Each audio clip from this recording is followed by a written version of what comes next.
नहीं, मैं सिर्फ इतना कहना चाहती हूँ कि हम हार गए। Okay bye. कोई बात नहीं यार।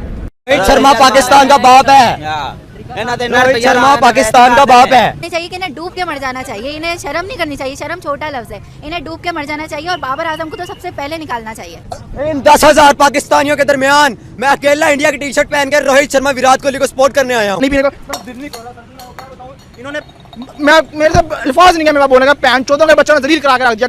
रवि बिश्नोई सही कहता है कि नरेंद्र मोदी स्टेडियम में पाकिस्तानी टीम का उड़ाना है। सही कहता है। पाकिस्तान की इनिंग आई है 191, एक छक्का नहीं मारा रोहित शर्मा ने। शहीन अफरीदी को उसके दूसरे ओवर की पहली बॉल पे 6 मार के उनका गरूर तोड़ा है। इंडिया तो बेस्ट है, हर दफा इंडिया बेस्ट होता है। इंडिया से ये लोग अलग ही डर जाते हैं, इनमें वो गट्स ही नहीं है कि ये लोग इंडिया को चेस कर पाए। हमें बिल्कुल नाउम्मीद कर दिया इन लोगों ने। हर बार हमारा टाइम वेस्ट होता है, हर बार इनसे उम्मीदें लगाते हैं और सिर्फ हम लोग नाउम्मीद होकर ही घर पे बैठे रहते हैं। इतना स्कोर नहीं बनाने देना चाहिए था और दुख बहुत हो रहा है। अभी 1-2 दिन तक लग रहा है कि घर से बाहर निकलना, किससे बात करना बहुत मुश्किल होगा। किसका आपको लगा, किस किस पे आपको आज था? आप तो कह रही थी बाबर भी आज स्कोर करेगा, सारे क्या इनको क्या हुआ? पूरी टीम ने ऐसा किया है। अब किस किस का नाम लेंगे हम? ठीक है, जाहिर सी बात है, अगर कैप्टन चला जाता है तो बाकी प्लेयर्स के भी हौसले टूट जाते हैं ना। जी जी जी। तो अब क्या आपका क्या आगे प्लान है? आप तो यूरोप से आई हुई थी यहाँ पर, आपको तो कप लेके जाना। मेरे घर में जो मेरे 2 एम्प्लॉयज़ हैं मेरे ऑफिस में, घर में जो मेरे लिए काम करते हैं, वो श्रीलंका से हैं। मैं उनको भी लेकर आई कि पहली बार आप जाओगे, मैच देखोगे। मैंने अपने एम्प्लॉयज़ को टिकट दिखाई कि आप जाएँ श्रीलंका के लिए खेलें, टिकट दिलाई उनको। और मेरी पूरी फैमिली, मेरे पड़ोस वाले, मेरे दोस्त जितने भी हैं, मैंने सबको स्पॉन्सर किया। तो हम काफ़ी एक्साइटेड थे, लेकिन हार जीत है ना, अब क्या कह सकते हैं। आखिर में तकदीर पे इल्ज़ाम लगा दिया जाता है। मगर मैं देखें ना, आज शादाब चला ना, शादाब ने कैच छोड़े, सीधे कैच थे बिल्कुल हाथ से पकड़ के। अगर वो कैच भी पकड़ लेते हम तो कुछ करीब आ जाते मैच के। तो अब आप ना मुझे मज़ीद दुखी कर रहे हैं सारी चीज़ें याद दिला के। आंसू देख रहे हैं, ये सारे आंसू हैं। आप हमें नहीं, आपको हमें नहीं पाकिस्तान से प्यार, हमें भी प्यार है उतना ही, हम भी उतने डिसअपॉइंटेड हैं। अब आवाम को तो पता चलना चाहिए ना, क्योंकि ये इतनी बड़ी टिकटॉकर हैं, बेचारी परेशान हैं, आंसुओं के साथ रो रही हैं। मगर अब आपको टीम को हमें क्या बैकअप करना चाहिए, या इनको क्रिटिसाइज करें या बाबर को चेंज करें? रोए ना प्लीज, एक मिनट पहले चुप करें। बाबर को हम चेंज नहीं करेंगे। मैं इतना कहूँगी कि हम 100 बार भी आ रहे हैं, हमें तो अपनी टीम से प्यार है ना, हम तो फिर भी मैच देखने आएंगे। ओहो मैम, आपसे तो बात नहीं हो पा रही। अब मैं क्या आपसे, मैं भी आपके दुख में बराबर का शरीक हूँ, पर आपको मैं पानी दूँ? नहीं, मैं सिर्फ इतना कहना चाहती हूँ कि हम हार गए। Okay bye. कोई बात नहीं। घंटा बजा दिया इंडिया ने हमारा, शर्म कर लो। क्या बनूंगा मैं इनको? क्या किधर गई आपकी क्लास? किधर गई ओडीआई की नंबर 1 टीम? किधर गया सारा कुछ? अंदर बढ़ गया, खुशी मिल गई है, पता चल गया क्रिकेट में अब्बू कौन है, पता चल गया इंडिया से मुकाबला नहीं है, पता चल गया कि 7-0 को 7-1 नहीं करना, 7-8-0 है आज। किधर गई वो बाबर आजम की बातें कि जी हम इंडिया को हराएंगे, हिस्ट्री क्रिएट करेंगे, ये करेंगे? घंटा बजा दिया इंडिया ने। बाबर सांस निकलो पर, और निकलो, किसी को नेपाल नहीं जाने दूंगा आज मैं, किसी को नेपाल नहीं जाने दूंगा। क्या नेपाल के अलावा 150 करने वाला इंडिया के अलावा एक बैटिंग ट्रैक के ऊपर, और भाई बैटिंग ट्रैक थी, ये बैटिंग ट्रैक था जिधर इंडिया ने आपके पड़ाचे उड़ा दिए हैं। इस पे 350 बनना था। रोहित शर्मा को पता था कि इनकी औकात ही नहीं है 350 वाली, इनसे 200 नहीं बनना, 350 से क्या करेंगे? हर बॉलर ने आपके पड़ाचे उड़ा दिए हैं। अब्दुल्ला शफीक को पता ही नहीं कि सीधे बल्ले से खेलना है, वो क्रॉस मार रहा है। वो इमामुल हक चूतिया, वो एक ड्राइव मार गया, दूसरी बजी मारने लगा। बाबर घंटा 45 और 50 के दरमियान इसने 15 बॉलें ली हैं। 5 रन करने के लिए घंटे ने टुक टुक लगाई रखी है। वो रिजवान, उसकी एक्टिंग नहीं खत्म होती। उसको तो बुमराह ने बताया भाई तू बस कर, निकल इधर से। अपने आप को सेट करने के लिए, अपने रन बनाने के लिए टीम के अलग आ गए हैं ये इंडिया ने। मैंने बोला था, कल मेरी वीडियो निकाल के देख लो, मैंने बोला था जो मैं देख रहा हूं अगर वो आप देख लोगे तो रोगे। शर्म तो आती नहीं ना इनको कि भाईजान हमने पाकिस्तान का नाम इज्जत में लेके आना है, बदनाम करवा दिया भाई। इंडिया ने आपका घंटा बजा दिया, इंडिया ने आपको आपकी औकात याद दिलवा दी कि आपकी औकात की है। आप ये हुआ आप ना देखो कि हम इंडिया को उनके शेख बत्तर किधर गया जो बातें कर रहा था? किधर गया वो शेख बत्तर है जो बातें कर रहा था अहमदाबाद में इंडिया को हराओ, हीरो बनो, ये करो वो करो? घंटा बजा दिया उन्होंने आपका, आपको आपकी औकात याद दिलवा दिया है। बाबर आजम नंबर 1 बैट्समैन, बाबर आजम का भी घंटा बजा दिया है भाई। न्यूजीलैंड की सी टीम, जिम्बाब्वे, नीदरलैंड, इन जैसों को मार के आप नंबर 1 बन जाते हो, मेन टीम के सामने आके आप भाग देते हो, आपकी औकात याद आ जाती है। आपकी टिपिकल औकात यही है, आप तो डिजर्व भी नहीं करते कि आप इंडिया के साथ खेलो। अल्लाह की कसम पाकिस्तान टीम डिजर्व भी नहीं करती कि इनको इंडिया के साथ खिलाया भी जाए। खिलाना भी ये डिजर्व नहीं करती, खिलाना भाई इनकी औकात नहीं है। बाबर कह रहा था 350 करेंगे, 200 तो हुआ नहीं, क्या करोगे? जय हिंद दोस्तों। तो पाकिस्तान मैच हार चुका है और बड़ी बेइज्जती के साथ लगातार 8वीं बार मैच हार चुका है और पाकिस्तानी सब कुछ कर रहे हैं लेकिन रो नहीं पा रहे हैं। उनकी स्थिति इतनी बुरी हो चुकी है। हालांकि इन लोगों की आदत ऐसी है कि ये उड़ता हुआ तीर लेते हैं। इनकी राजनीति कह दो या फिर इनका माइंडसेट ही इतना ख़राब है, पता नहीं क्या करते हैं। अगर जीत जाएँ तो इस्लाम की जीत है, हार जाएँ तो मौन हो जाते हैं। अब फिर पब्लिक तो कहेगी ये इस्लाम की हार। आप एक खेल को भी धर्म से जोड़ लेते हो।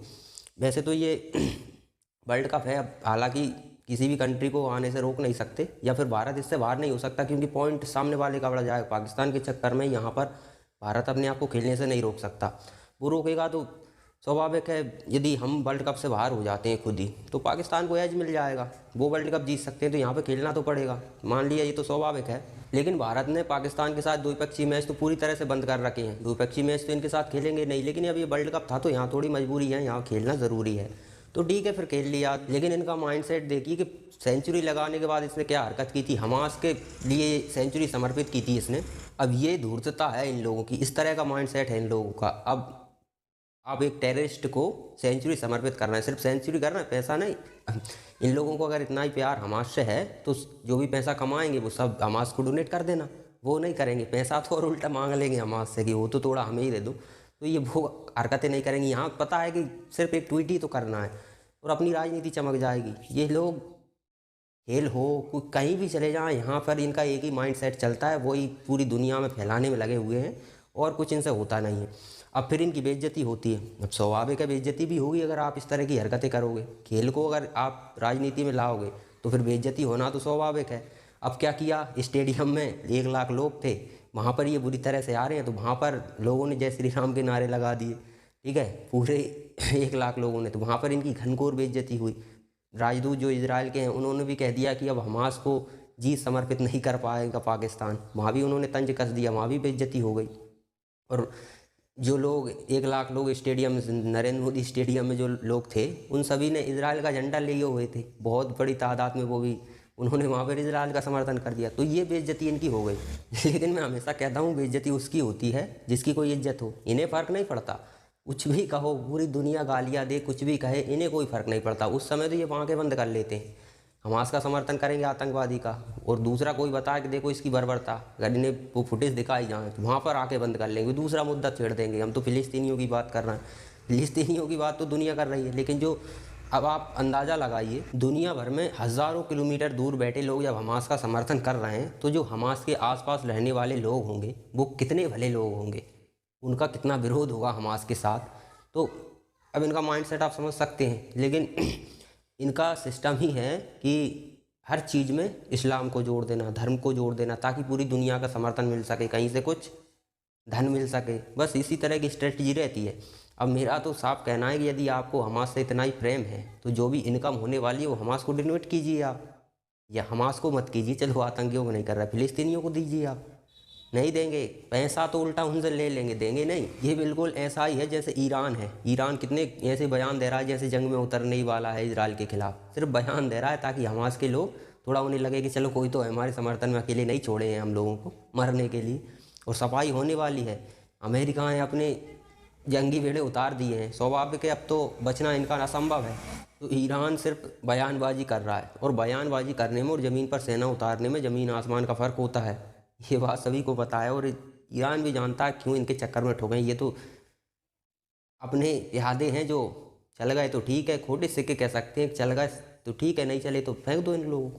क्या मतलब है व्यर्थ का जेब में वही डालने का। तो ये स्ट्रेटजी इनकी है, बयानबाजी करेंगे, समर्थन जुटाने का कोशिश करेंगे और इनसे कहा जाए कि पैसे से मदद करो, नहीं पैसा तो उल्टा ले सकते हैं, मदद नहीं करेंगे ये लोग।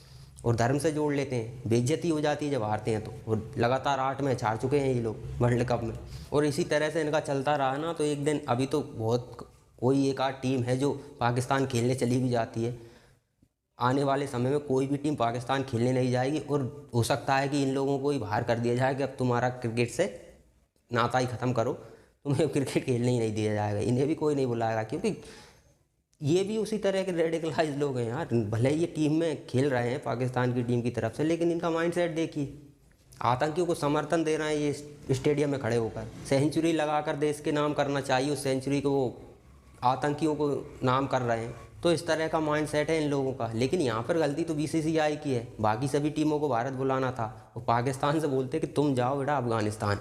जब भी तुम्हारा मैच हुआ करेगा तो जिस टीम के साथ हुआ करेगा उसे अफगानिस्तान भेज दिया करेंगे, वहाँ पर एक तुम्हारे साथ मैच करा लिया करेंगे। सिंपल है। लेकिन तुम भारत मत आओ। इन्हें भारत का वीज़ा देना ही नहीं चाहिए था, क्योंकि इन्होंने भारत आकर हरकतें भी वो की हैं। आपको याद होगा कि इन्होंने सेल्फी चाय पीते हुए डाली थी। अभिनंदन याद हो आपको, वो काफ़ी वायरल हुई थी तस्वीर अभिनंदन की, जिसमें वो चाय पी रहे थे। चाय का फोटो काफ़ी वायरल हुआ था कि लाहौर में बैठ के चाय पी रहे हैं। तो चाय का कप लेकर इन्होंने सेल्फी डालकर यही दिखाने की कोशिश की थी कि ये देखो हम भी दिल्ली में बैठकर चाय पी रहे हैं, हम भी दिल्ली में कब्जा कर चुके हैं। मतलब माइंडसेट तो इनका वही है, मानसिकता वही है। भले ये क्रिकेट में हो, राजनीति में हो, कहीं भी हो, पाकिस्तानी जहाँ भी होंगे माइंडसेट इनका वही रहेगा। तो बीसीसीआई ने गलती थी कि इनको तो कहीं और कराना चाहिए था इनका मैच। ये उसी तरह के माइंडसेट वाले लोग